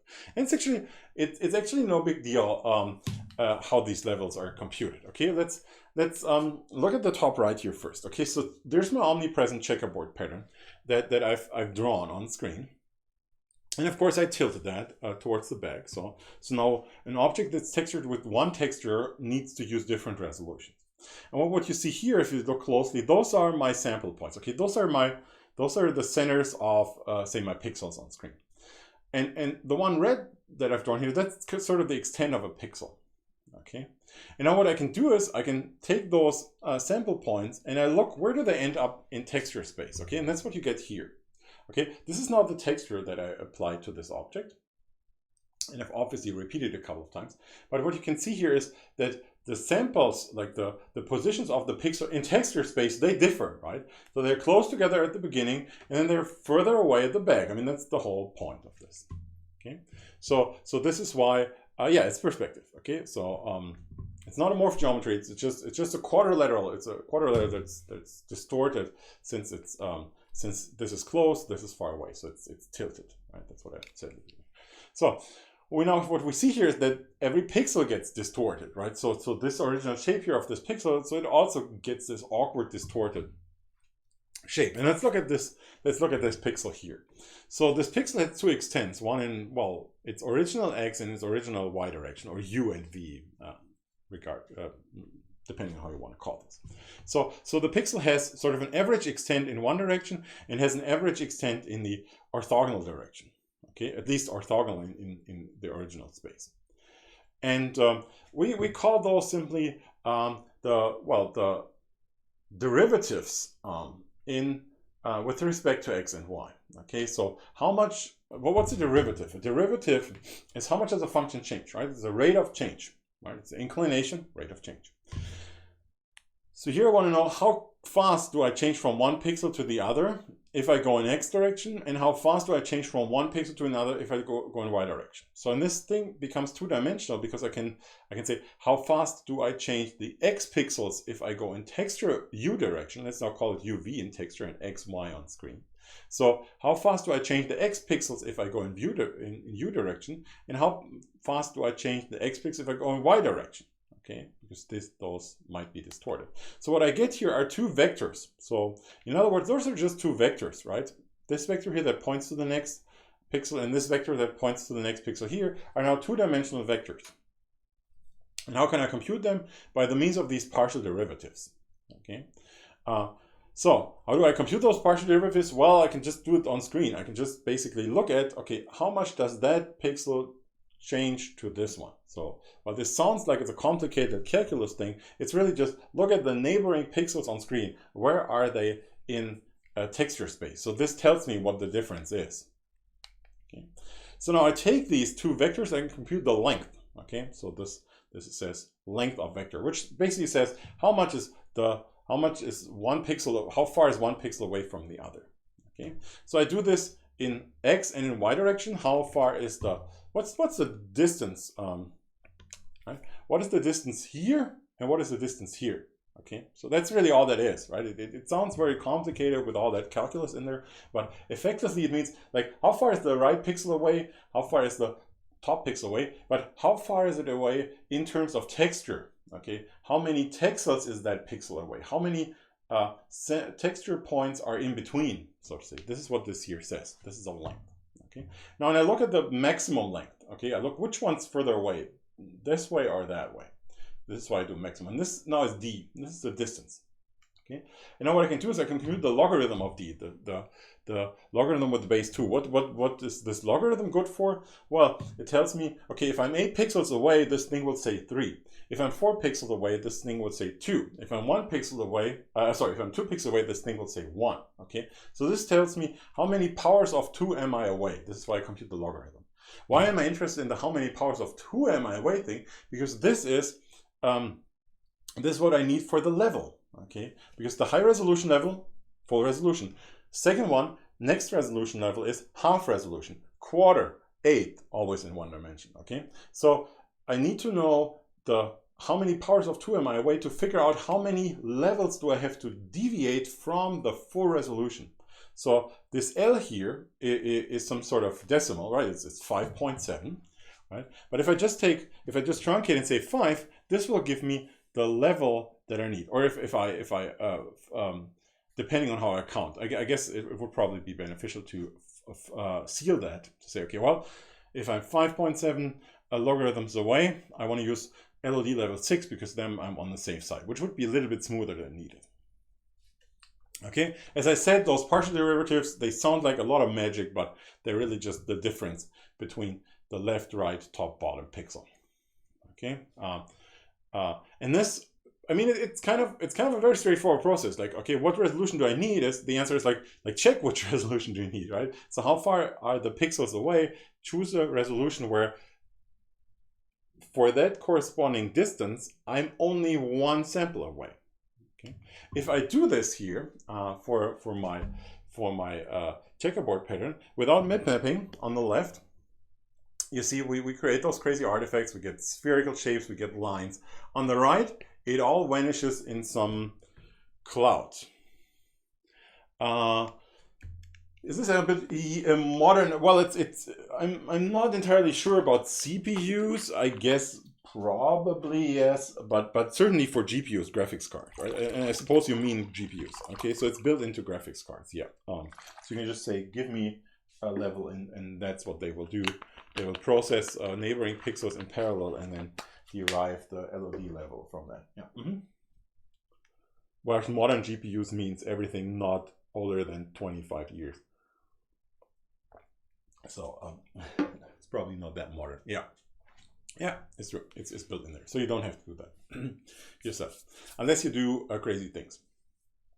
So what we can see here is we use mapping. What happens towards the back? Well, what happens is that you don't get these artifacts so obvious anymore. So it all vanishes, right? It all vanishes in some averaged out version, which in the limit is the exact average between this red here and this white.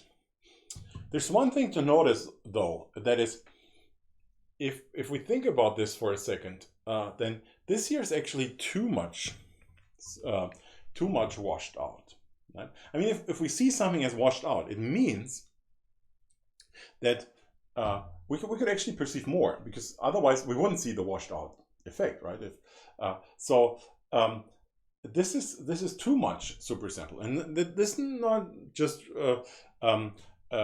originates from this argument that I had before, like, okay, seal that number, right? because you can see the floor and then compute the average over those two values. That's what you can actually see here.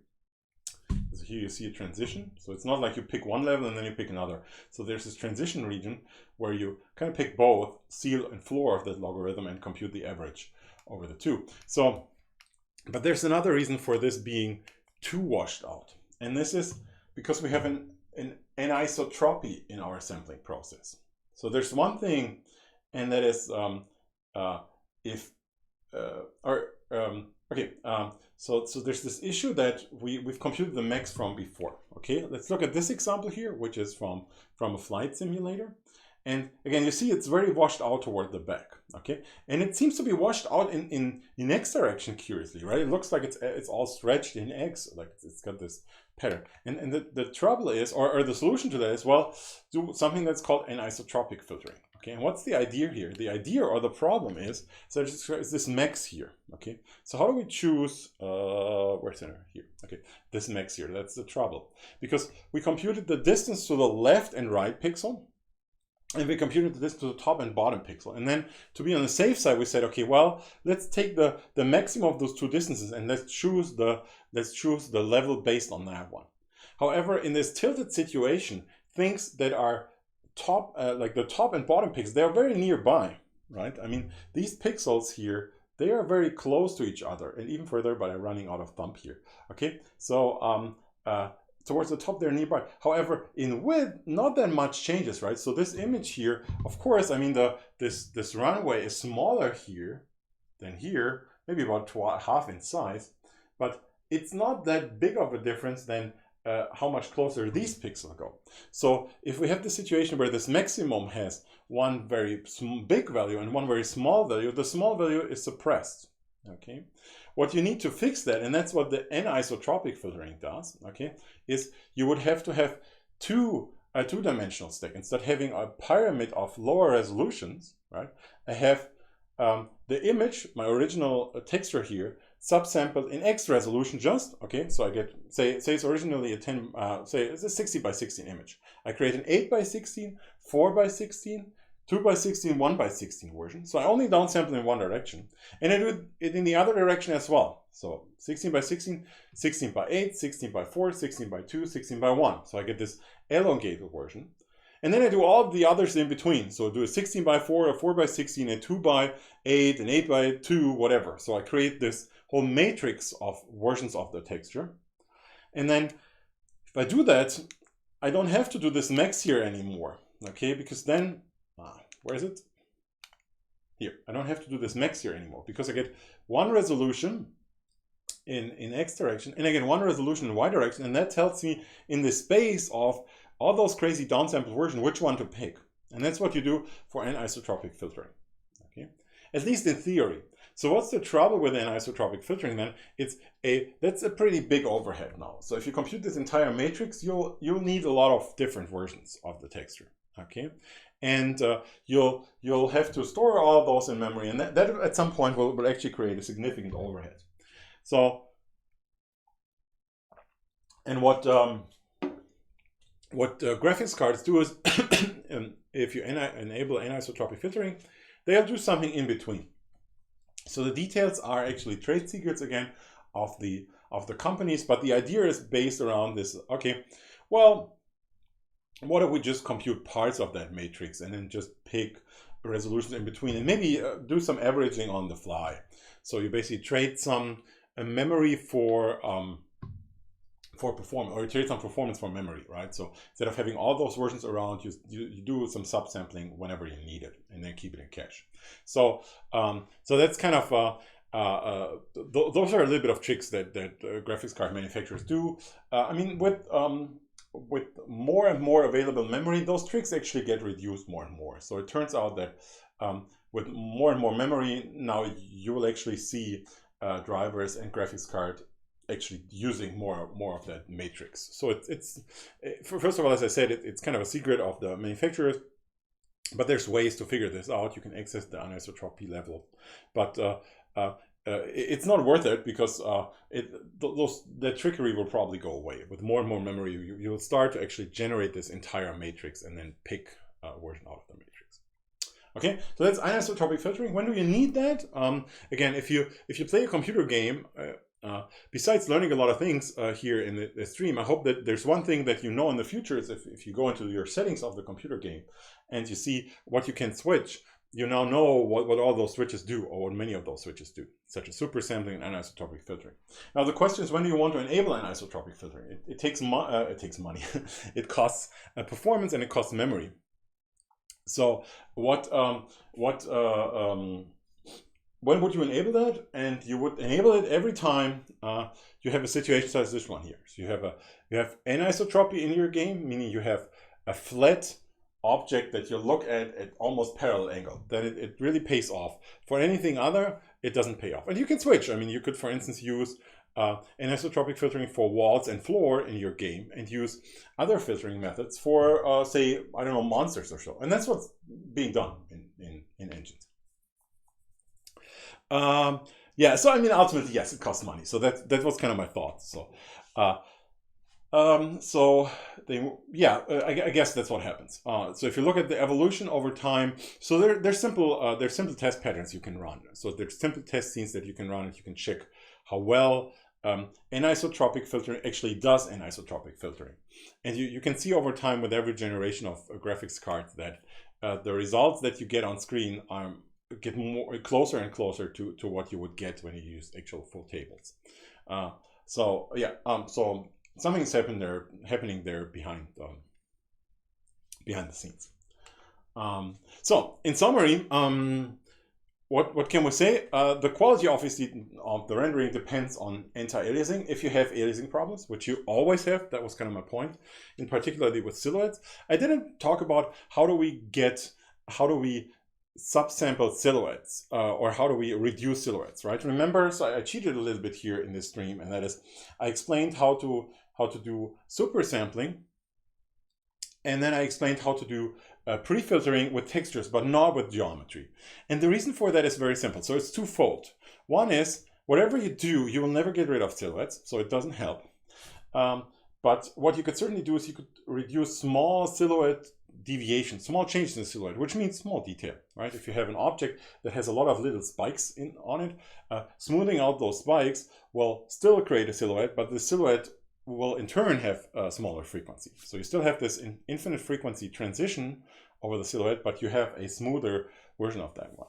The reason I didn't talk about that much is because it's sort of partially covered by the previous stream on geometric simplification, because that's exactly what you do, geometric simplification, okay?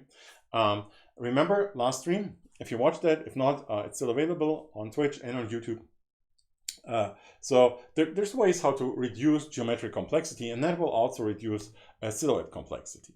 Okay, so it's in part explained already, and then the other reason is well, it's also, which I kind of stressed the last time, it's very complicated, right? I gave you a few simple answers, which kind of work well in most situations, but there are a lot of these semantic things that you might want to keep or not keep, which makes subsampling in geometry a bigger deal. Okay, but that's kind of the part that I've dropped here purposefully. So, but in summary, kind of what can you do sort of after what I talked about throughout the whole semester? So you can now implement a high quality and efficient ray tracing algorithm or rasterizer. Okay, so if you put this all together, sampling, acceleration, ray tracing, lighting, rasterization, you can create, like throwing it all together, you can create a pretty high performance system. You would just have to look at everything in combination, and all combination of things, okay? So what this means is you're probably, most of the time you don't necessarily want to implement everything from scratch, but use some existing system and add things to it, okay? So what's next? Well, next is first of all repetition. I mentioned we have another stream next week where I'm not going to kind of myself go through the lecture and repeat things. So the way I usually do this is I want you to think about things that you want me to repeat. Okay. The reason I don't do it myself is because this would simply be too much, right? I mean, there's the whole point why I do this over an entire semester and not just kind of a, I don't know, an evening of computer graphics talk is because there's a ton of things in there. And if I would select topics, that would pretty much be random. So I try to not talk about too much random garbage in my lecture. So there are a lot of important things. So it's pretty hard to kind of boil this down. So this is why I would like you to select. So there's two ways we can approach this, and I would say we can do both things simultaneously. One is send me emails, or, well, preferably emails, not so much Moodle messages. Some of those, for some reason, get lost in my spam filter. I tried to fix it, but so far I've been unable to perfectly do this. So go ahead, send me an email. All of my students should be able to find my email. Send me an email about things that you're particularly interested in, that you want me to repeat. And since that never really works out too well, because it means you have to work ahead of time, which I know is hard, I'll also respond to questions right in the chat. So just kind of maybe flip through the previous streams or lectures, slides, figure out what questions are there. Ask them ahead of time. It's usually a bit better because I can prepare things. I don't have to run around here and kind of switch slides. But ask ahead of time, and if not, then be ready to ask questions during the stream. And I'll run around and switch slides. Okay, so this is what's up next week. After that, we'll have oral exams, and then there's the next semester. Next semester will still be, at least for my group, an online-only semester. So technically, the university right now calls this a hybrid semester. No one's got a clue what hybrid's supposed to mean. I mean, it's kind of a hybrid between presence and non-presence. But since everything is pretty vague, I decided that we go, just like last semester, online only. Should we have, at the end of the semester, a safe situation for exams, we can do the oral exams in presence, no problem here. But the semester itself, the lecture itself, will be again streamed via Twitch. So we'll have advanced image synthesis next semester here, which sort of builds on top. It actually overlaps a little bit. I made sure I repeat a lot of things, but it'll cover things such as advanced lighting, in particular fast methods, different rendering methods such as radiosity or Reyes, which are other rendering approaches, shadows, reflections, all kinds of things. How can we do a lot of things, in particular in real-time computer graphics, that don't seem to be possible if you just do local computation. And there'll be other things as well, such as high dynamic range imaging, or how do compression schemes work, such as JPEG or PNG. Okay, so that'll be next semester. Advanced image synthesis will start in, if you're not a student, that might be interesting. I think we'll start somewhere in April or so. We'll be in the same channel here. Okay, so do we have any questions right now?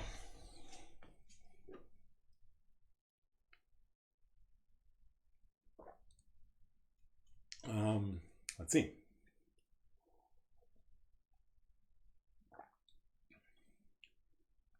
Yeah, so yeah, you get another stream and you don't even have to take an exam. Well, when are the exams? I explained this early in the beginning of this lecture, so we're a little bit late. I'll put a doodle on Moodle, so they'll be spread over at least 2 weeks, which are separated. So there'll be multiple dates to choose from. So you can choose a date, and I'll assign a time to you. So stay tuned. We'll be on Moodle sometime later this week. And all the other exams are a little bit more fixed. A little bit means, I mean, everything is kind of vague right now with in particular written exams, how that's supposed to work. But I'll put so stay tuned for announcements on Moodle. I'll give you a chance to select a date, and then I'll make a schedule for that specific date.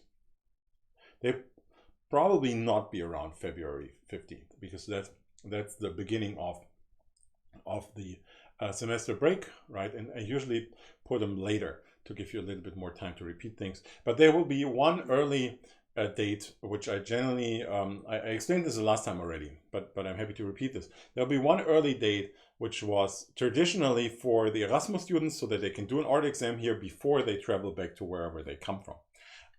With the whole online exam, we'll do the exams most likely via Skype or so. with our online exam, I mean, I admit that this is sort of a little bit obsolete because you can, of course, travel back to Spain or Italy, and you can still do your art exam. It works just fine. But I kind of stick with that. I also want to give you a chance to do it while you're still here. So there will be one exam date very early on, which traditionally only very few students do no students choose, and then there will be an exam which will be significantly later. And my experience is that most students choose the latest possible date. So even in that week that I pick, it always clusters towards Friday. So it's just kind of funny. But yeah, oh yeah, it's okay. Okay, so looks like we don't have any immediate questions here. Oh, I need to fix that focus thing. We don't have any immediate questions here. So with that, that's it for today. Again, more time for questions next week, and then semester or lecture time's over. Semester isn't. Lecture time's over, and then I'll see you at the art exams or in any of the other streams, late night coding, late night science talk, advanced image synthesis, or programming classes.